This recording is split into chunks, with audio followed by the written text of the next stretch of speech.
흩어진 제자들과 또 전도하는 분들은 꼭 먼저 기억해야 할 그 세 가지 있습니다. Para murid diaspora dan juga orang-orang yang melakukan penginjilan, ada beberapa 여러분은 hal yang saudara harus 어떤 ingat. 눈을 가지고 능력을 갖춰야 되느냐. Dengan mata seperti apa, saudara harus memiliki kemampuan apa. 여러분들은 모든 것과 상관없어야 됩니다. Jadi saudara harus tidak ada hubungannya dengan apapun. Orang-orang yang seperti itu disebut 또 orang-orang 여러분들은 tersisa. 모든 상황들이 일어납니다. Dan banyak situasi kondisi 상관없어야 akan 돼요. terjadi. Dan kita tidak boleh 그걸 보고 terpengaruh 순례라고. oleh itu. Dan itu 상관 있으면 길 kita 못 가요. menyebutnya, orang yang seperti itu menyebutnya peziarah. 모든 미래에 대한 걱정하지 말아야 됩니다. Dan kita tidak boleh mengkhawatirkan 보고 masa depan 정복자라고. apapun. Dan orang yang seperti itu kita menyebutnya penguasa. 이 눈과 능을 갖고 있어야 됩니다. Dan kita harus memiliki mata 그리고 seperti 여러분들은 ini. 방해가 많죠. 선택을 어떻게 해야 되느냐. Dan banyak sekali yang akan menyerang saudara, tetapi kita harus memilih seperti apa. 여기서 응답이 오가고 하기 때문에 전도 제자들은 판단하지 말고 분별하세요.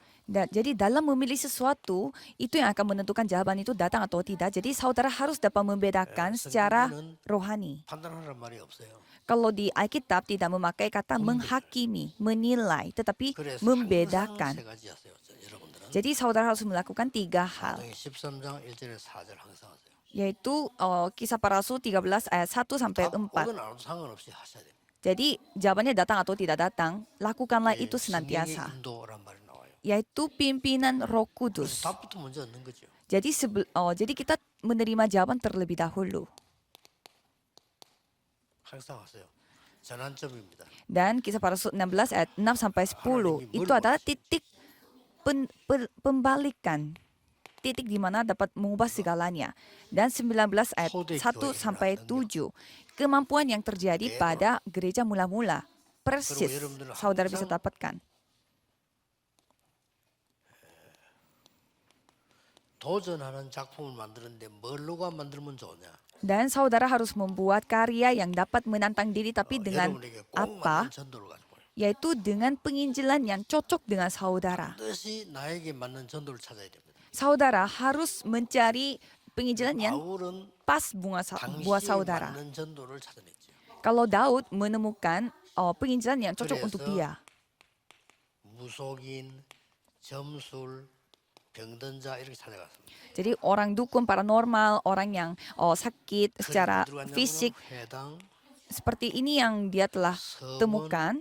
Dan dia pergi kemana? 저자 이렇게 갔어요. Dia pergi ke rumah ibadat dan juga rumah belajar. Dan juga pergi ke pasar. 그러면서 로마 이렇게 했어요. Dan sampai ke Roma, 스바냐 이렇게 했어요. ke Sevania. 지금 딴 것까지 본 거죠. Maksudnya sampai ke ujung bumi. 여기는 도전해야 되는 거죠. Inilah yang kita harus 여러분, 이걸 tantang. 가지고 저는 오늘 하는 건데 오늘은 다윗이 뭘 준비했냐 봅시다. Jadi dengan tantangan seperti ini kita melakukan gerakan penginjilan dan biasanya dan apa yang telah 오늘 dipersiapkan oleh Daud. 핵심은 조금 더 세밀하게 한번 볼 필요가 있습니다. Ini kita sudah bahas pada ibadah intisari, tapi coba kita melihatnya secara teliti. 시작 때 Titik mulai. 렘되죠. Pada saat dia mulainya itu pada saat dia masih remnant dan apa yang dia telah persiapkan 현장에서 뭘 준비했냐? dan apa yang dia telah persiapkan di ladang, 망대를요. yaitu menara pengintai. 이제 1천만 개 만들었으니까 Dan dia sudah membangun 1000 menara pengintai dan pada saat dia menjadi seorang raja, 성전 준비를 dia mempersiapkan 이렇게 한 겁니다. bait Allah. 잘하셨죠? 여러분도 이렇게 하면 돼요. Jadi inilah yang saudara 세계는 bisa 항상 lakukan. 누려야 됩니다. Jadi saudara harus menikmati 3 hal ini, mata, pilihan, dan tantangan 정확하게 karya. 영역에서 한번 응답 옵니다. Jadi saudara pasti akan menerima 틀린 jawaban. 응답을 잡고 있으면 응답이 오는 게 아니라 어려움이 오겠죠. Dan kalau saudara memegang hal yang salah, ya pasti saudara bukannya menerima jawaban tetapi menerima kesusahan. Tapi yang paling penting itu apa? 이 다윗은 묵상과 말씀 기록입니다. Daud ini selalu memiliki renungan harian dan mencatat firman. Sering sekali dia lakukan ini.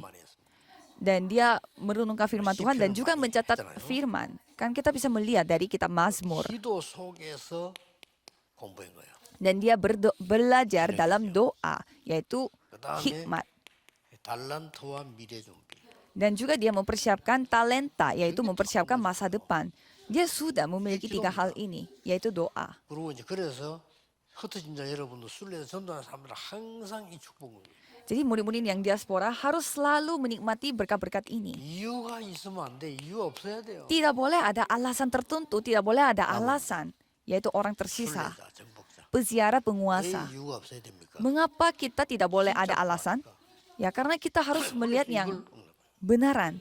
Makanya kita fokus kepada Kisah Para Rasul 13, 16, dan 19 dan nantang diri untuk karya penginjilan. Coba kita melihat Daud. 모든 현장에서요. 어려울 때마다 이게 이루어진 겁니다. Setiap kali Daud mengalami kesusahan, dia melihat platform menara pengintai dan antena yang terbentuk. Platform menara pengintai, antena terbentuk, makanya secara otomatis dia menerima jawaban. 망대만 만드는 게 아니고 성전을 만드는 겁니다. Dan bukan hanya menara pengintai yang dia buat, tetapi dia membuat bait suci. Dia membuat pelataran untuk orang asing, pelataran untuk tempat berdoa, dan pelataran untuk anak-anak. Inilah intisari dari rumah ibadat, bait Allah. Dan karena mereka tidak memiliki 3 hal ini, rakyat Israel akhirnya menghadapi kesusahan. Dan kalau saudara tidak berhati-hati akan 3 hal ini, walaupun saudara berusaha setengah mati, tetapi tidak bisa menerima jawaban. Dan walaupun saudara pergi ke ladang, tetapi murid-muridnya ya gitu-gitu saja, kan tidak boleh seperti itu. Jadi saudara mulainya seperti demikian dan berlanjut dengan cara-cara seperti ini. 그래서 이제 중요한 결단이 나지겠죠. Dan pada akhirnya saudara akan memiliki kesimpulan yang penting. 여정을 준비해라. Dengan konten Injil, siapkanlah 7 perjalanan. 여러분이 하는 겁니다. Itu yang saudara lakukan. 흩어진 자들이니까요. Karena saudara adalah orang diaspora. 그리고 가서는 망대를 세워라. Dan bangunlah menara pengintai. 그러니까 3가지만 있으면 망대란 말이에요. Jadi kalau memiliki 3 hal itu sudah menara pengintai. 예, 플랫폼이 있고 이거 꼭 기억해야 되면 그거만 있으면 오게 돼 있습니다. Apa itu? Tadi platform, menara pengintai, dan antena. 그리고는 마지막으로 이들을 교회화 시켜야 돼요.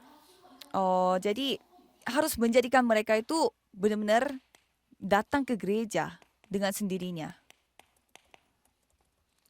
내 제자도 만들 필요 없습니다. 교회화 시켜라. Tidak usah membuat mereka itu menjadi murid saudara, tetapi mereka harus bisa datang ke gereja sendiri, bergereja sendiri. Maka mereka bisa mengubah secara kekal. Jadi apa jawaban secara kesimpulan kalau saudara menikmati perjanjian-perjanjian ini?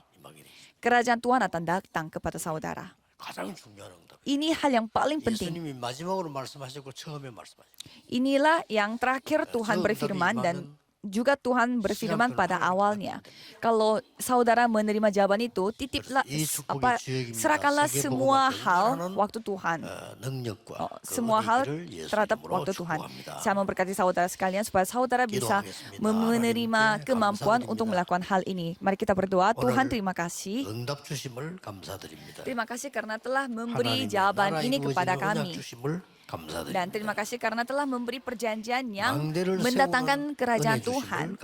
Dan terima kasih karena telah memberikan anugerah untuk membangun menara pengintai. Dan biarlah kami bisa menjadi tokoh utama yang dapat menghidupkan gereja dan ladang. Dalam nama Tuhan Yesus Kristus kami berdoa. Amin.